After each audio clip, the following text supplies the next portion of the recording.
নমস্কার, শুভ সন্ধ্যা। আমি মীনাক্ষী, চোখ রাখছি এই মুহূর্তের সংবাদে। তেলেঙ্গানার রাজ্যপাল পদে শপথ গ্রহণ করলেন জিষ্ণু দেববর্মা। তাঁকে অভিনন্দন জানালেন তেলেঙ্গানার মুখ্যমন্ত্রী অনুমুলা রেমন্ত রেড্ডি। বুধবার বিকেলে এক ঐতিহাসিক মুহূর্তের সাক্ষী হলেন ত্রিপুরার প্রাক্তন উপমুখ্যমন্ত্রী জিষ্ণু দেববর্মা। দীর্ঘদিনের রাজনীতির জীবনে তাঁর বড় প্রাপ্তি হলো এই দিন।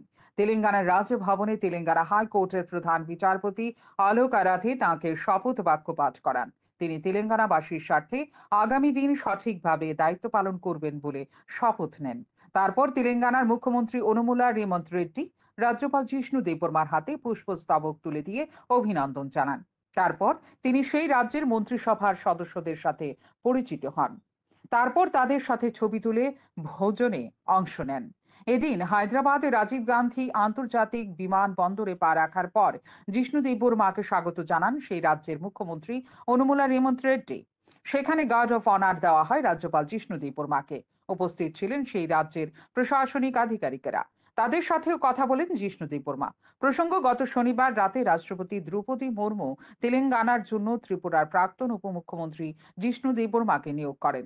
প্রথম ত্রিপুরা থেকে রাজ্যপালের জন্য নিযুক্তি পাওয়া রাজ্যবাসীর জন্য গর্বের। পরবর্তী সময় রাজ্যের জাতি জনজাতিরা খবরের কাগজে এবং সংবাদ মাধ্যমের চ্যানেলে জিষ্ণু কর্তা রাজ্যপাল হিসেবে নিযুক্তি পাওয়ার খবর পেয়ে আনন্দে আত্মহারা হয়ে ওঠেন। জিষ্ণু দেববর্মা ত্রিপুরার রাজ পরিবারের একজন সদস্য।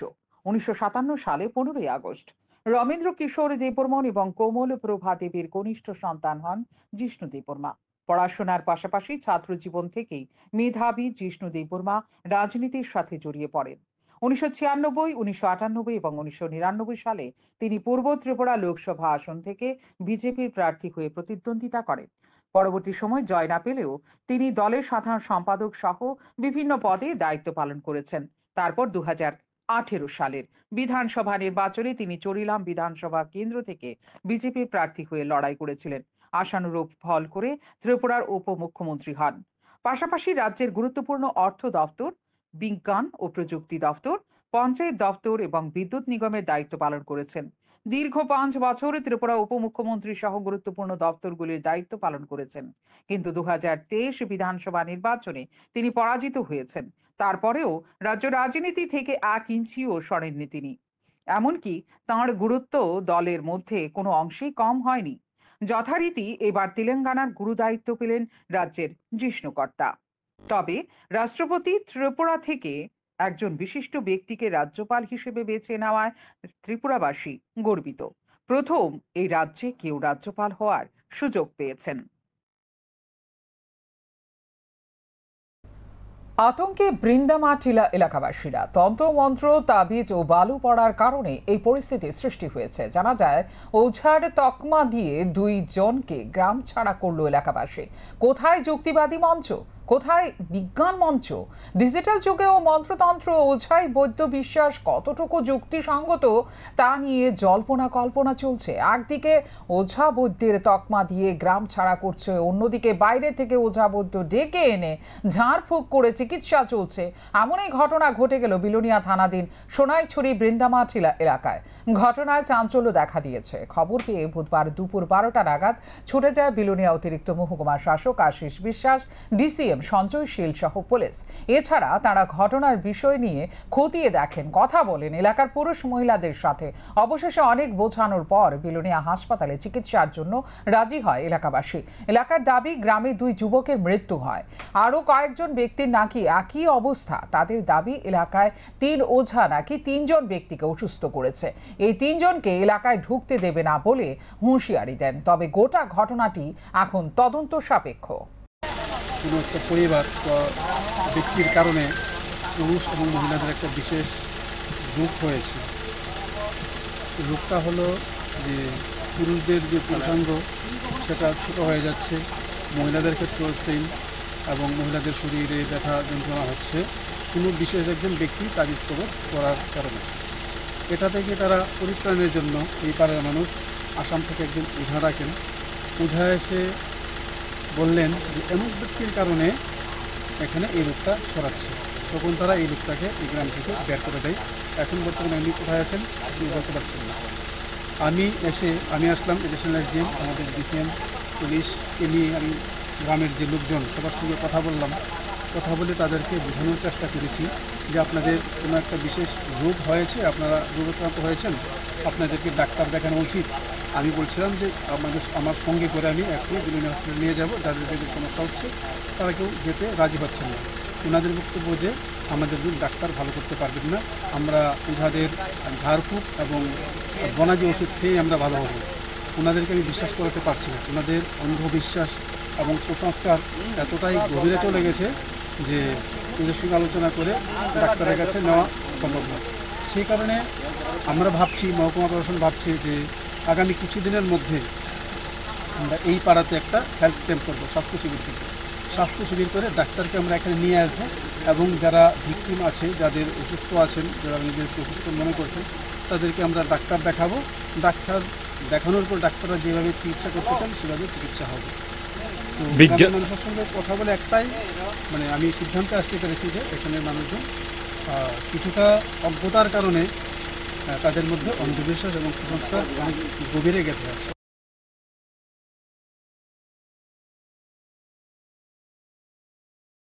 চিন্তা বাড়াচ্ছে বাংলাদেশি অনুপ্রবেশ। আর কয়েকদিন বাদে দেশের স্বাধীনতা দিবস।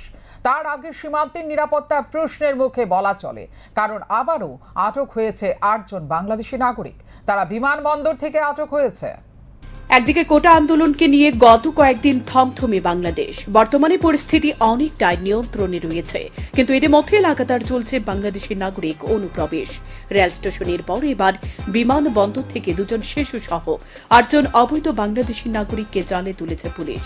আটক বাংলাদেশিরা নোয়াখালী, গোপালগঞ্জ, লক্ষ্মীপুর, ময়মনসিংহ, জামালপুর জেলার বাসিন্দা। ধৃতদের নাম লাকি আক্তার, সীমা খরা, মোহাম্মদ সোহাগী আক্তার, রেহানা শেখ, মিস ফাতেমা এবং তাদের সঙ্গে 2 জন শিশু এ সময় এয়ারপোর্ট থানায় পুলিশের হাতে আটক হয়। এ বিষয়ে পুলিশের হাতে আটক হওয়া অবৈধ অনুপ্রবেশকারী বাংলাদেশি মহিলা নাগরিকরা জানায়, তারা নারায়ণপুর সীমান্ত দিয়ে ভারতীয় দালাল বিমল নামে একজনের দ্বারা ভারতের ভূখণ্ডে প্রবেশ করেছে। মাথাপিছু 12,000 টাকা দিয়ে ভারত বাংলাদেশ সীমান্ত তার কাটার বেড়া কাটা অংশ দিয়ে ভারতে প্রবেশ করে এবং এর দালালি তাদের নকল ভারতীয় পরিচয়পত্র, আধার কার্ড বানিয়ে দেয় বলে অভিযোগ। প্রতি আধার কার্ড 1,000 টাকার বিনিময়ে। তারা জানায়, তাদের ফোনের মাধ্যমে যোগাযোগ হয় এবং সীমান্ত বেড়া কাটা রয়েছে সে জায়গা দিয়ে ভারতে প্রবেশ করে। এমবিবি বিমানবন্দর থেকে আহমেদাবাদ যাওয়ার উদ্দেশ্যে রওনা হওয়ার চেষ্টা করছিল তারা। এ বিষয়ে এয়ারপোর্ট থানার ওসি অভিজিৎ মণ্ডল সংবাদ মাধ্যমের মুখোমুখি হয়ে জানান, এমবিবি বিমানবন্দরে কিছু লোক সন্দেহভাজনভাবে ঘোরাফেরা করতে দেখে বিমানবন্দরের কর্মীরা খবর দেয় এয়ারপোর্ট থানার পুলিশকে। পুলিশ বিমানবন্দরে ছুটে গিয়ে তাদেরকে আটক করে অবৈধভাবে ভারতে প্রবেশের বিষয় এবং সেখান থেকে তাদের গ্রেপ্তার করে আনা হয় থানায়। তাদের বিরুদ্ধে মামলা নিয়ে তদন্ত শুরু করেছে পুলিশ। মাত্র 4 দিন আগে এই বিমানবন্দর থেকে 6 অবৈধ অনুপ্রবেশকারী বাংলাদেশি নাগরিক গ্রেপ্তার হয়েছিল। আমাদের কাছে একটা খবর আসে যে এমবিবি এয়ারপোর্টে 6 জন মহিলা সন্দেহমূলকভাবে ঘোরাফেরা করছিল। তখন আমরা থানা থেকে স্টাফ এবং অফিসাররা যাই, গিয়ে ওদেরকে জিজ্ঞাসাবাদ করার পর জানা যায় ওরা উইদাউট এনি ভ্যালিড পাসপোর্ট ছাড়া এখানে এসেছে। তারপরে আমরা তাদেরকে আটক করে থানাতে নিয়ে আসি। কতজন রয়েছে? তারা 6 জন আছে। 6 জনের মধ্যে পুরুষ আছে কেউ নাকি সবাই মহিলা? তারা কোথায় যাচ্ছিল বিমানবন্দর থেকে? এমবিবি এয়ারপোর্ট দিয়ে আউট অফ স্টেটে যাওয়ার উদ্দেশ্যে তারা এখানে এসেছে। আবার এত সংখ্যক অনুপ্রবেশকারী বাংলাদেশি মহিলা নাগরিক গ্রেপ্তারের পর আবারও প্রশ্ন উঠছে বিএসএফ এর ভূমিকা নিয়ে। কারণ সামনে 15ই আগস্ট স্বাধীনতা দিবস। ইতিমধ্যে সীমান্তের নিরাপত্তা ব্যবস্থা অত্যন্ত কঠোর হওয়ার কথা। সে জায়গায় ভারতীয় দালাল এবং বাংলাদেশের দালালদের যারা মানব পাচার অব্যাহত রয়েছে সেটা স্পষ্ট। নিরাপত্তা নিয়ে প্রশ্ন উঠতে শুরু করেছে, যা চিন্তার কারণ হয়ে দাঁড়াতে পারে দেশবাসীর কাছে। অপরদিকে পুলিশের গোয়েন্দা শাখার ভূমিকায় চরম দুর্বলতা রয়েছে। দুর্বলতা না থাকলে পুলিশ দালালদের খুঁজে অবশ্যই বের করতে পারত। শান্তন টিভি। শহরের বুকে চুরির ঘটনার সাথে জড়িত চোরের গ্যাংয়ের 5 জন সদস্যকে জালে তুলল পূর্ব আগরতলা থানার পুলিশ। তাদের কাছ থেকে উদ্ধার চুরি যাওয়া 2টি বাইক এবং একটি টমটম। ধৃতদের বাড়ি রাজধানী জয়নগর, যোগেন্দ্রনগর, টাউন প্রতাপগড় এবং কালাচাঁদপাড়া। নিরাপত্তাহীনতায় ভুগছে স্মার্ট সিটি। পুলিশের নিষ্কর্মতাকে কাজে লাগিয়ে চোর নেশাখোররা তাদের সাম্রাজ্য বিস্তার করছে। গত এক সপ্তাহ আগে আগরতলা শহরের বেশ কয়েকটি বাইক টমটম চুরির ঘটনা সংঘটিত হয়েছে। যথারীতি থানায় মামলাও হয়েছে। পুলিশ তদন্তে নেমে একটি কমিটি গঠন করে তারপর বুধবার সকালে পূর্ব আগরতলা থানার পুলিশ প্রান্তোষ দেব নামে এক কুখ্যাত চোরকে আটক করে থানায় নিয়ে আসে। তাকে জিজ্ঞাসাবাদ করে পুলিশ জানতে পারে সে বনকুমারীর নাথপাড়ার একটি জঙ্গলের মধ্যে একটি টমটম এবং দুটি বাইক লুকিয়ে রেখেছে। যথারীতি পুলিশ সেখানে গিয়ে TR01E আর 3448 নম্বরের একটি টমটম এবং TR01E 5492 এবং TR01AU 7857 নম্বরের দুটি বাইক উদ্ধার করে তারপর তাকে জিজ্ঞাসাবাদ করে আরও জানতে পারে তার সাথে জড়িত রয়েছে সুজিত মালাকার, চাঙ্কি চৌধুরী, অমিত গোস্বামী এবং রূপক মালাকার। তাদের বাড়ি রাজধানীর জয়নগর, যোগেন্দ্রনগর, টাউন প্রতাপগড় এবং কালাচাঁদপাড়া। যথারীতি পুলিশের একটি টিম বাকি 4 জনকেও আটক করে। তারপর পুলিশ তাদের জিজ্ঞাসাবাদ করে জানতে পারে নিম ব্রিজ, মহারাজগঞ্জ বাজার এবং সিয়াট রোড থেকে তারা বাইক এবং গাড়িগুলি চুরি করেছিল। তারা সকালে আগরতলা শহরে ঘোরাফেরা করে এ ধরনের চুরির ঘটনা সংঘটিত করে চলেছে। তাদের সাথে জড়িত রয়েছে আরও অনেকে। পুলিশে আরও জানায় প্রান্তোষ দেবের বিরুদ্ধে আজও চুরির মামলা রয়েছে। পুলিশ সমস্ত তথ্য ধৃতদের কাছ থেকে সংগ্রহ করেছে। গত কিছুদিন যাবৎ আমরা একটা জিনিস লক্ষ্য করেছি যে শহরের মধ্যে কিছু চুরি বলতে বিশেষ করে বাইক, টমটম এগুলি চুরি হচ্ছে। সেই অনুযায়ী আমরা একটা কমপ্লেন একজনের কাছ থেকে একটা অভিযোগ পাই। সেই অভিযোগগুলো আমরা আজকে একজনকে গ্রেপ্তার করেছি। তার নাম হচ্ছে প্রান্তোষ দেব। ওর বিরুদ্ধে আগেও অভিযোগ ছিল, ওকে অ্যারেস্ট করা হয়েছে চুরির বিভিন্ন চুরির ক্ষেত্রে।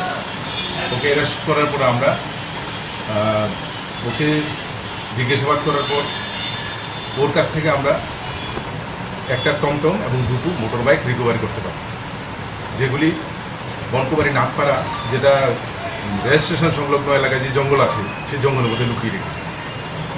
তো একটা বাইক চুরি করেছিল হ্যাঙ্গিং ব্রিজের কাছ থেকে, আর একটা MG বাজারের থেকে, আর টমটমটা চুরি করেছে সিয়া রোড থেকে। তো ওদের উদ্দেশ্য কি সেটা আমরা বার করছি। তো প্রান্তোষকে জিজ্ঞাসাবাদ করার পর আমরা আরও তার সঙ্গী যারা আছে এদের 3 জনকে ধরতে পারি এবং তাদেরকেও জিজ্ঞাসাবাদ করে আমরা 5 নম্বর আসামি যে রূপক মালাকার, তাকেও আমরা হ্যাঙ্গিং ব্রিজ সংলগ্ন এলাকা থেকে ওকেও অ্যারেস্ট করতে পারি। তো টোটাল আমরা দুটো বাইক এবং একটি টমটম উদ্ধার করেছি। প্রাথমিক জিজ্ঞাসাবাদে যেটা বুঝলাম, ওরা টমটমগুলিকে ব্যাটারি খুলে সেগুলিকে প্রথম বিক্রি করে, তারপর এই বাকি অংশগুলিকে যেগুলি বিক্রি করা যায় সেগুলি করে, আর নয়তো সেগুলি ভাঙাচোরা দোকানগুলিকে নিয়ে বিক্রি করে দেয়। এই হচ্ছে এদের উদ্দেশ্য। তো আমরা এই একটা গ্যাং, এরা 5-6 জন একটা গ্যাং, আমরা দৃঢ় বিশ্বাস তাদের সাথে আরও কেউ জড়িত থাকবে। তো এই ঘটনা আমাদের এখানে রিপোর্ট হওয়ার পরেই আমরা একটা অফিসারদেরকে নিয়ে একটা টিম তৈরি করি, যারা স্পেসিফিকলি এই চুরির ঘটনাগুলির ক্ষেত্রে তদন্ত শুরু করে। গোটা গ্যাং জালে তোলার জন্য পুলিশ তদন্ত প্রক্রিয়া এগিয়ে নিয়ে যাচ্ছে। তবে শহর এলাকায় চোরের ঘটনা ক্রমশ বেড়ে চলেছে, সেটা অস্বীকার করার কোনো সুযোগ নেই। দিন দুপুরে বাইক, গাড়ি চুরি হচ্ছে। শহর এলাকায় পুলিশের কঠোর নজরদারির অভাবে এই ধরনের চুরির ঘটনা লাফিয়ে লাফিয়ে বাড়ছে, সেটা স্পষ্ট। শান্তন টিভি। বিপুল পরিমাণ বিলেতি মদ সহ একটি গাড়িকে আটক করল কাঞ্চনপুর থানার পুলিশ। কাঞ্চনপুর থানার ওসি উদ্যম দীপ বর্মা জানান, মঙ্গলবার রাতে গোপন সংবাদের ভিত্তিতে জানতে পারেন পানিসাগরের দিক থেকে একটি গাড়ি বিপুল পরিমাণ বিলেতি মদ নিয়ে কাঞ্চনপুরের দিকে যাচ্ছে। সেই সংবাদের ভিত্তিতে কাঞ্চনপুর ধর্মনগর সড়কের গোপালপুর এলাকায় পুলিশ ওঁত পেতে বসে। পরবর্তী সময় পুলিশ সন্দেহজনক গাড়িটিকে ধাওয়া করে আটক করে। গাড়ির চালক গাড়িটিকে দাঁড় করিয়ে রেখে পালিয়ে যায়। পরবর্তী সময় পুলিশ গাড়িটিকে থানায় নিয়ে যায়। গাড়িটিতে তল্লাশি চালানোর পর 120 কার্টুন বিলেতি মদ উদ্ধার হয়। জানা যায় আটক বিলেতি মদের বাজার মূল্য আনুমানিক 2 থেকে 2.5 লক্ষ টাকা হবে। গতকাল 30/7/2024 আমরা সন্ধ্যাবেলা একটা খবর পাই যে পানিসাগর দিক থেকে একটি সাদা রঙের নাম্বারবিহীন Bolero pickup, Max pickup Kanchanpur দিকে আসছে। অ্যাকর্ডিংলি আমরা তা ধাওয়া করি এবং এই খোঁজাখুঁজি করতে করতে প্রায় রাত্র 1টার দিকে আমরা এটাকে ট্রেস করতে সক্ষম হই এবং এই গাড়ি সহ গাড়ির ভিতরে প্রায় 2240 বোতল বিভিন্ন ব্র্যান্ডের বিলাতি মদ আমরা রিকভারি করি এবং তা সিজ করি। কিন্তু অন্ধকারের সুযোগ নিয়ে যে চালক সে পালিয়ে যেতে সক্ষম হয়। বুধবার সকালে চরিলামের আড়ালিয়া গ্রামে তিপ্রা মথা দলের পক্ষ থেকে বাড়ি বাড়ি ভোট প্রচার করা হয়। চরিলাম বাজারে 2023 সালে রাজনৈতিক সংঘর্ষে নিহত শহীদ মিয়ার বাড়ি থেকে এদিন তিপ্রা মথা দলের কর্মী সমর্থকরা ভোট প্রচার শুরু করেন। চরিলামের আড়ালিয়া গ্রাম পঞ্চায়েতের 1 নম্বর ওয়ার্ডের 2 নম্বর আসনে তিপ্রা মথা দল থেকে প্রার্থী করা হয়েছে আলেখা খাতুনকে। আলেখা খাতুন শহীদ মিয়ার ছোট ভাইয়ের ছোট ছেলের স্ত্রী। এদিন তিপ্রা মথা দলের প্রার্থী আলেখা খাতুনকে নিয়ে বাড়ি বাড়ি ভোট প্রচার করেন তিপ্রা মথা দলের কর্মী সমর্থকরা। এদিনে ভোট প্রচারে ছিলেন তিপ্রা মথা দলের মাইনরিটি সেলের চেয়ারম্যান শাহ আলম মিয়া। ভোট প্রচারে বেরিয়ে তিনি জানান, আড়ালিয়া গ্রাম পঞ্চায়েতে 13টি আসনের মধ্যে 8টি আসনে তিপ্রা মথা দল প্রার্থী দিয়েছে।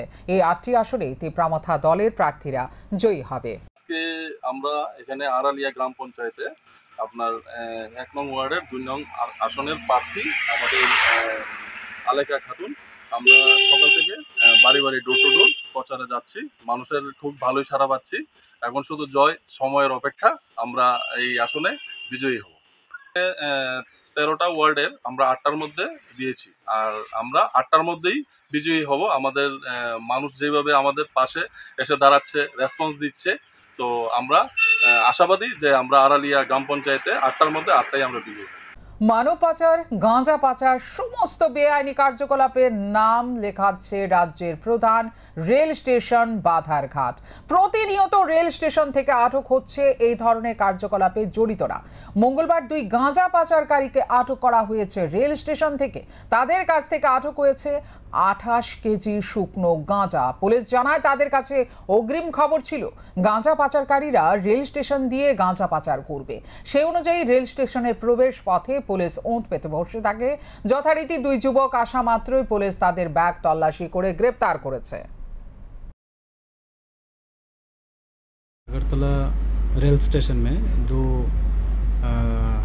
ड्रग पेडलर को हमने अरेस्ट किया है, जो उसके पास से टोटल 28 केजी ड्राई गांजा बरामद हुआ है और 4 पिट्टू बैग था उन लोगों के पास।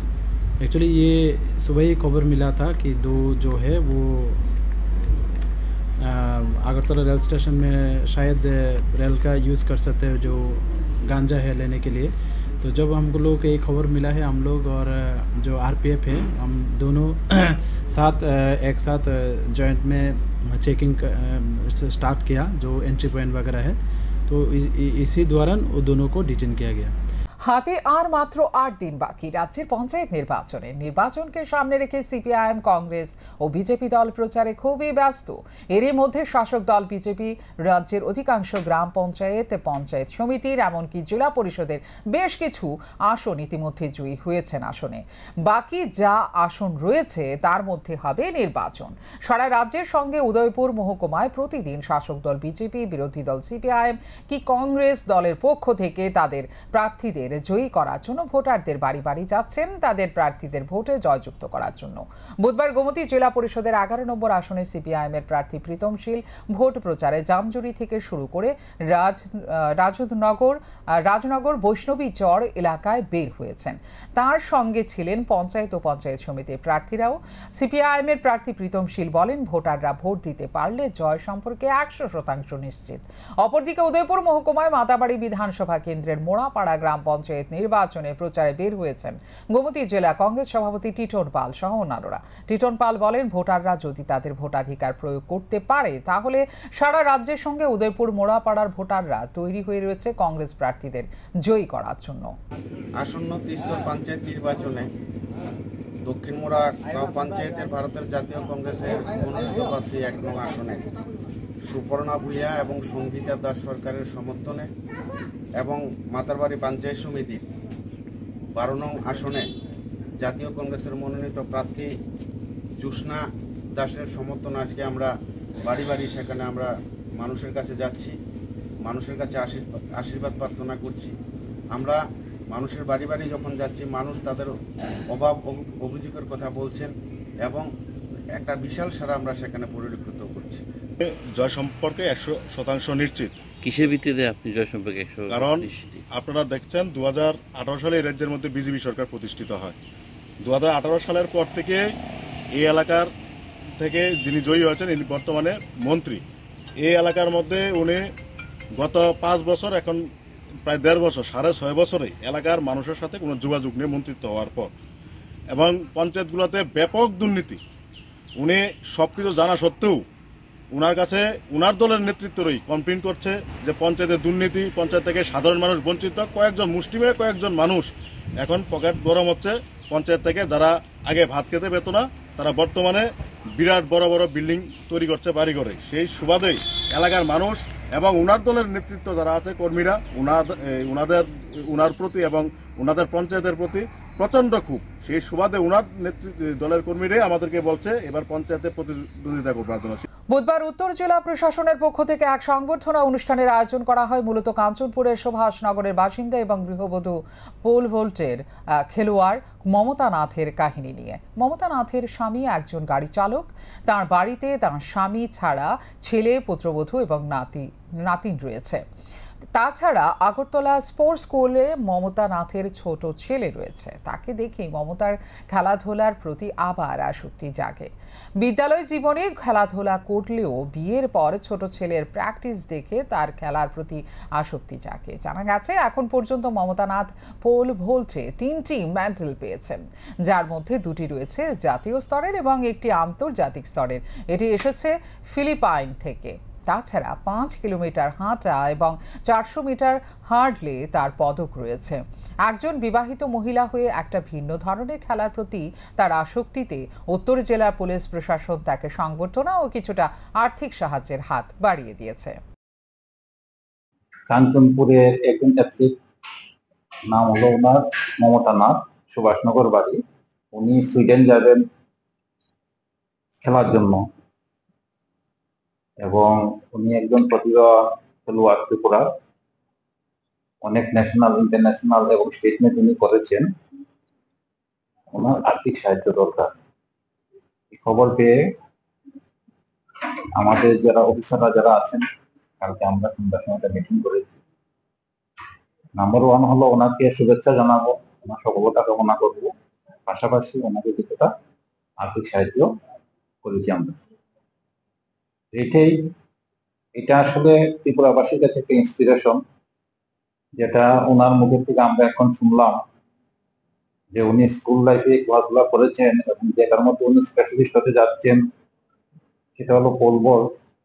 যাতে অনেকের নামও শুনেনি, উনিও নাম শুনেননি। যে সময় উনি প্রথম গোল্ড মেডেল পেয়েছেন ন্যাশনাল লেভেলে।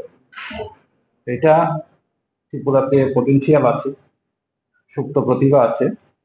এখনকার মতো এই মুহূর্তের সংবাদ এই পর্যন্ত। অন্যান্য আপডেটস দেখার জন্য অবশ্যই নজর রাখতে হবে শান্তন টিভির পর্দায়। শান্তন টিভি, দায়বদ্ধতাই যার ঐতিহ্য।